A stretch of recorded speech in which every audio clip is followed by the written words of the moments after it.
Bismillahirrahmanirrahim. Alhamdulillahirabbil alamin wassalatu wassalamu ala asyrofil mursalin nabiyina wa habibina Muhammadin wa ala alihi washabihi ajmain amma ba'du. Yang terhormat Rektor, Dekan dan semua dosen UI. Ini saya mohon maaf, sebetulnya agak perlu minta maaf karena memang macet. Tadi macet di jalan. Saya mau membaca bab tentang faslun fi nafil ibad bi kullil bilad. Bab seharusnya seseorang memberi manfaat kapanpun dia berada, dimanapun dia berada. Jadi kapanpun dan dimanapun dia berada. Qala Allah Ta'ala wa ja'alani mubarakan aynama kuntu. Ayna fi an ibadihi aynama kunna. Di sini diterangkan an-naf'u naf'ani, naf'un fil adyan wa naf'un fil abdan. Wal barokah kasratul khairi wa ziyadatu. Fa'athna Allahu ala Isa biqaunihi ja'alahu nafi'an lil ibadi aina makana wa haitsu kana. Jadi yang perlu saya terangkan di antara sifat dasar orang-orang baik adalah di mana saja, kapan saja itu memberi manfaat, termasuk tentu saat paling sulit. Jadi Nabi Isa menceritakan dirinya itu wa ja'alani mubarakan aynama kuntu, saya ditakdir Allah berada di mana saja memberi berkah, memberi kemanfaatan bagi orang lain. Ada beberapa cerita tentang Nabi Isa, jadi perlu diketahui ada 3 nabi yang seperiode. Satu Ibrahim dan Nabi Lut. Ibrahim itu sama Nabi Lut itu pernah paman. Kedua Nabi Musa dan Harun. Sebetulnya yang jadi nabi itu Nabi Musa, tapi Nabi Musa karena alsak, lisannya tidak jelas, minta Nabi Harun, ya tentu minta kepada Allah supaya Nabi Harun jadikan nabi. Terus ketiga Nabi Isa dan Yahya. Yahya bin Zakaria, terus Isa ini pernah keponakan Zakaria. Kira-kira kalau di Jawa ya misanan antara Yahya dan Jawa Isa. Jadi ada 3 nabi yang seperiode. Tapi yang paling berkompeten, yang sederajat kira-kira seperti itu hanya Isa dan Yahya. Karena Nabi Lut dan Nabi Ibrahim itu beda level. Karena Lut ini pernah keponakan, jadi hubungannya kira-kira yang murid dan guru. Terus Musa dan Harun itu juga nggak level karena Nabi Harun ini jadinya nabi itu atas permohonan Nabi Musa. Sehingga meskipun Harun itu kakaknya tapi nggak berani bantah. Jadi Nabi Musa itu dalam cerita beliau itu alsak. Alsak itu lesannya agak kedal. Tapi ini alsak yang barokah. Jadi dulu ceritanya Musa kecil karena dia seorang nabi, beliau seorang nabi. Itu kalau melihat Fir'aun itu mantelnya bukan main. Padahal kecilnya dirawat Fir'aun.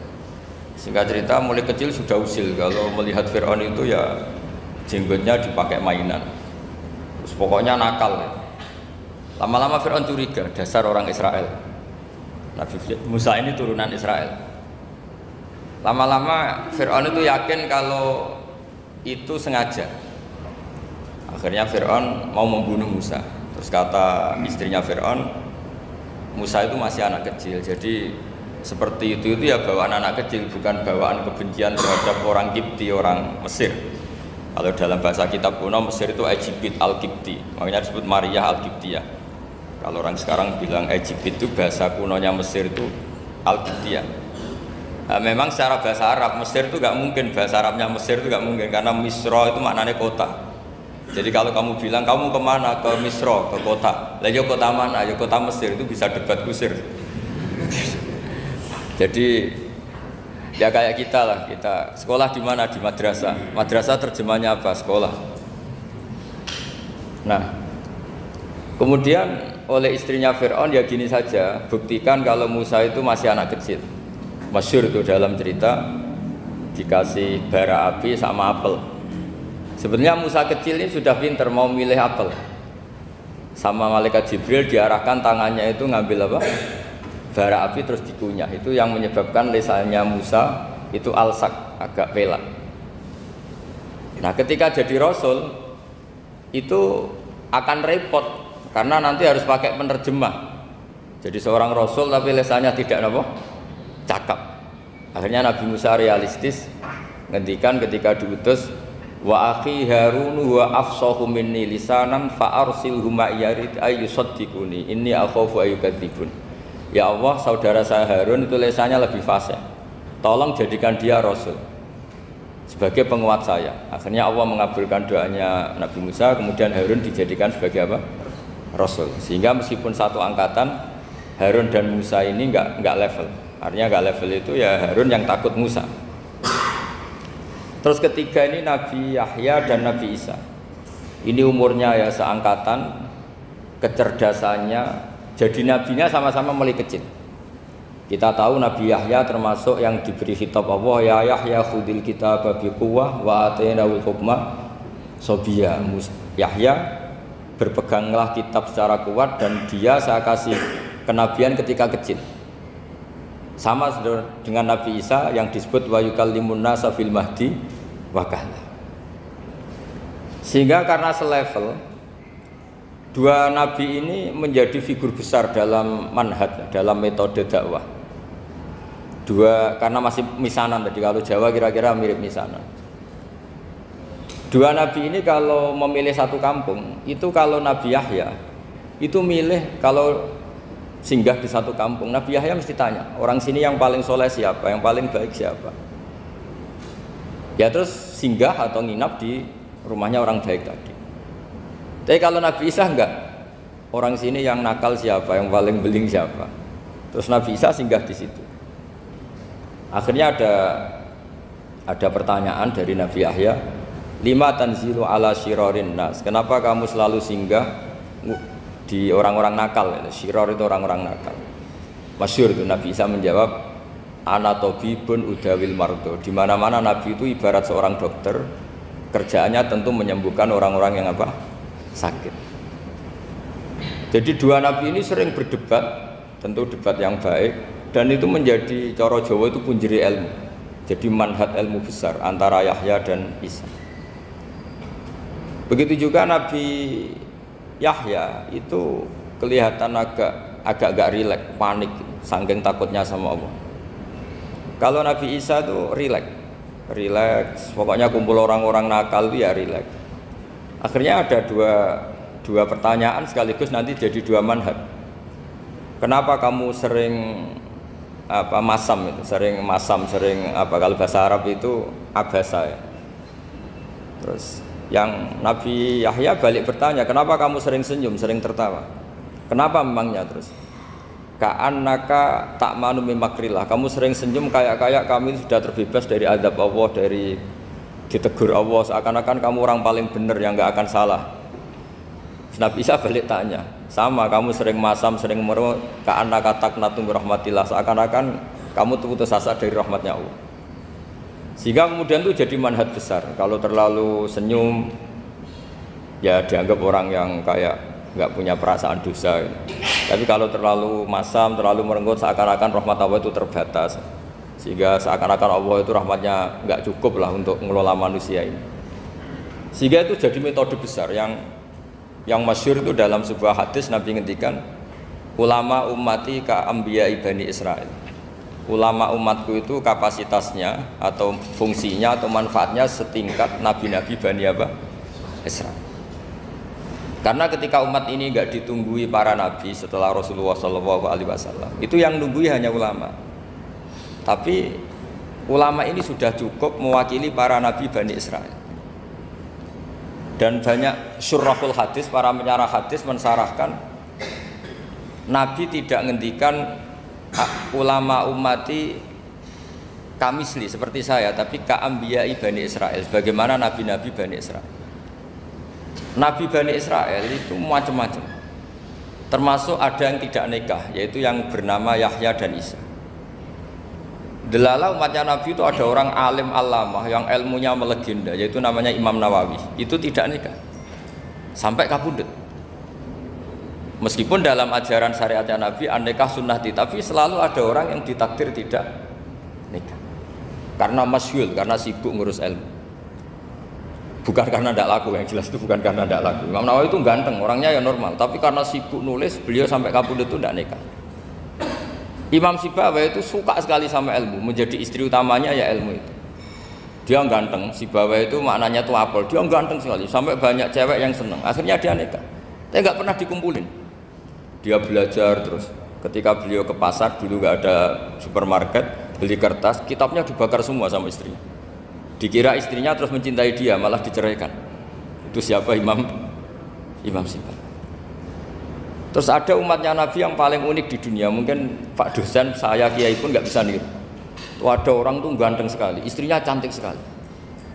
Itu tahu-tahu sudah 10 tahun tidak pernah hubungan suami istri. Karena ketika si suami itu tahu istrinya cantik, itu langsung sholat sujud syukur, sholat terus, saking senengnya punya istri cantik. Yang istrinya cantik juga solihah, tahu suaminya ganteng ya terus sholat terus syukur. Itu sampai berhari sampai bertahun-tahun. Terus ketika ketemu cocokan, dek kita sudah nikah berapa? Terus dilihat kayaknya sudah 10 tahun tapi tidak pernah hubungan. Oh itu nggak kebayang, itu ganteng sama cantik. Kalau jelek sama jelek itu mungkin. Yang satu bilang naudzubillah, satu itu kan nunggu rafa saja. Ini nggak ganteng sama cantik. Nah kenapa kualitas ulamanya Rasulullah itu bisa seperti Nabi Bani Israel? Karena agama ini, umat ini sudah ada ditunggui para nabi. Sehingga mau tidak mau kualitas ulama, alhamdulillah barokahnya Nabi itu berkualitas kayak nabinya Bani Israel. Nah ini penting sekali saya utarakan supaya dicek saja. Kalau kita nggak percaya, dicek saja dalam hadis-hadis sahih. Misalnya begini, ketika Nabi memenangkan perang Badar, itu ada Asra Badrin, tawanan-tawanan perang Badar. Nabi suka musyawarah, suka rembukan. Ya Abu Bakrin, menurut kamu tawanan ini diapakan? Kata Abu Bakar, hum asyiratuka, mereka itu keluarga engkau, orang-orang Quraisy. Ya dibebaskan saja, pakai tebusan. Nanti uang itu kita kelola supaya jadi penguat Islam, dan orang-orang ini merasa utang jasa karena harusnya dibunuh tapi kita bebaskan. Terus tanya, bagaimana kamu ya Umar, menurut kamu? Kata Umar, ini kan orang-orang yang dulu ingin bunuh kamu, yang ingin menghabisi jenengan, ingin dan sudah ngusir jenengan. Ya setelah ketangkep ya dibunuh, kok repot. Apa kata Rasulullah? Rasulullah spontan ngendikan, inna masalah kayak Abu Bakrin kamasali Ibrahim, kamu ibarat kayak Nabi Ibrahim. Izqala faman tabi'ani fa innahu minni wa man asani fa innakal ghafurur rahim. Jadi Nabi Ibrahim itu unik, melihat umat itu sesyafakoh itu. Syafakoh itu banget sayangnya. Nabi Ibrahim cara berpikir, faman tabi'ani fa innahu minni, orang yang ikut saya ya Allah pasti golongan saya, tentu layak masuk surga. Wa man asani, orang yang mendurhakai saya, fa innaka ghafurur rahim, engkau maha pengampun. Bukan yang mendurhakai langsung masuk neraka, enggak, engkau maha pengampun. Wa masaluka ya Umar kama salin Nuh, isqala rabbil la tadzar ala ardi minal kafirin dajjara. Umar, kamu mirip Nabi Nuh, inginnya semua orang kafir dihabisin. Ya masyhur kan Nabi Nuh itu enggak ingin ada orang kafir sampai ada banjir tufan. Nah kalau sampean tanya bedanya apa dengan garis keras sekarang? Bedanya ya beda sekali. Kalau Nabi Nuh benci sama orang kafir itu diserahkan yang punya, sehingga yang punya yaitu Allah yang menghukum dengan banjir bandang. Tapi kalau kita kan kadang kita bertindak sendiri, jadi potensi disalahkan. Yang jelas dalam hadis-hadis sahih, Nabi Nuh itu tidak bisa mensyafaati karena itu. Ketika diminta ini hadis sahih, bukan ada di Bukhari, ada di Muslim. Karena biasanya kalau di kota itu ditanya ini sahih enggak. Untungnya yang tanya kadang enggak paham, ini alhamdulillahnya, jadi wah repot. Nabi Nuh itu diantara sebabnya enggak bisa mensyafaati adalah pernah corong Jawa maksudno kaume. Kalau dalam bahasa Arab itu da'a li Zaidin berarti mendoakan positif, kalau da'a ala Zaidin mendoakan negatif. Kalau orang Jawa itu ada doa, ada pasot. Nabi Nuh adalah orang yang pernah maksudkan kaumnya. Nah, saya cerita sedikit tentang Nabi Nuh dan Nabi Ibrahim. Nabi Ibrahim dianggap tadi cerminannya Abu Bakar, dianggap niru Ibrahim, cerminannya Umar dianggap niru Nabi siapa? Nabi Nuh. Lalu kalau sampean tanya, bedanya gimana? Begini logikanya. Andai kan kita mengkaji secara akademik begini. Ada ulama besar namanya Abdul Hasan Asyadzili, itu masyhur di Indonesia menjadi thariqah Asyadziliyah. Terus ada seorang muridnya minta gini, ya Abdul Hasan Asyadzili, tolong saya dikasih ijazah supaya saya tidak pernah maksiat di bumi ini. Karena saya takut sama Allah, kalau saya maksiat itu merasa tidak nyaman dengan Allah. Abdul Hasan Asyadzili ini malah marah besar.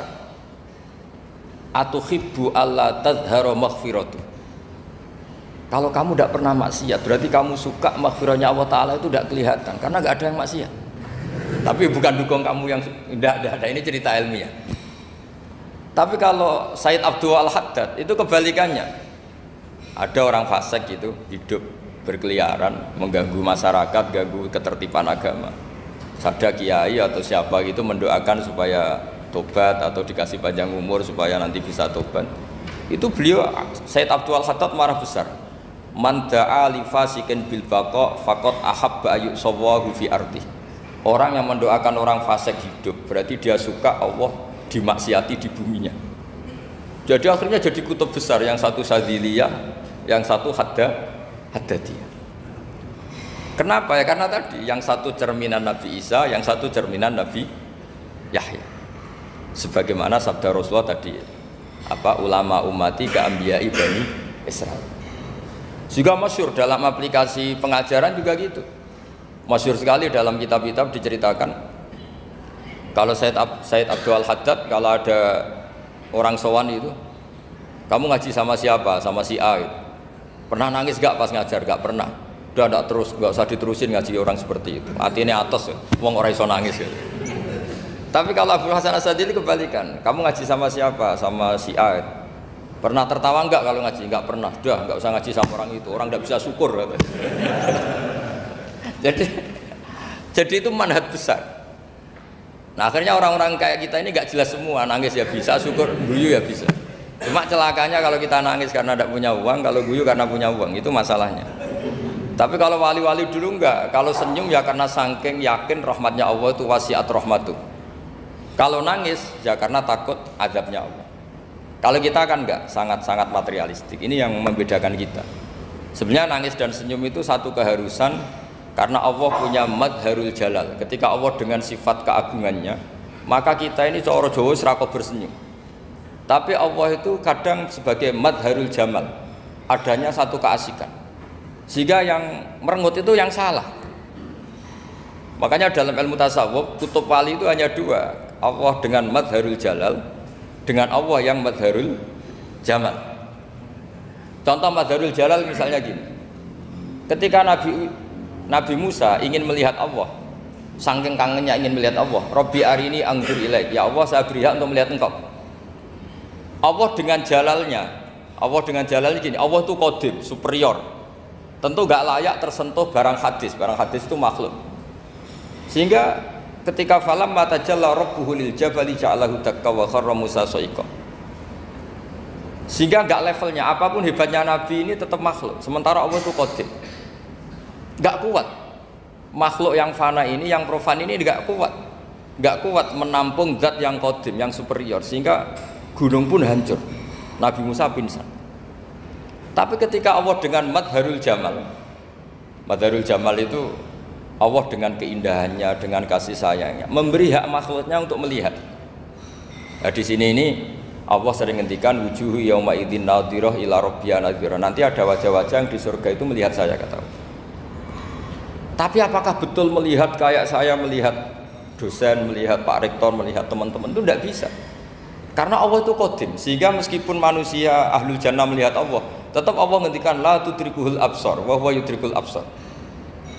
Karena Allah dibalik jamalnya ya punya jalal, dibalik jalalnya juga punya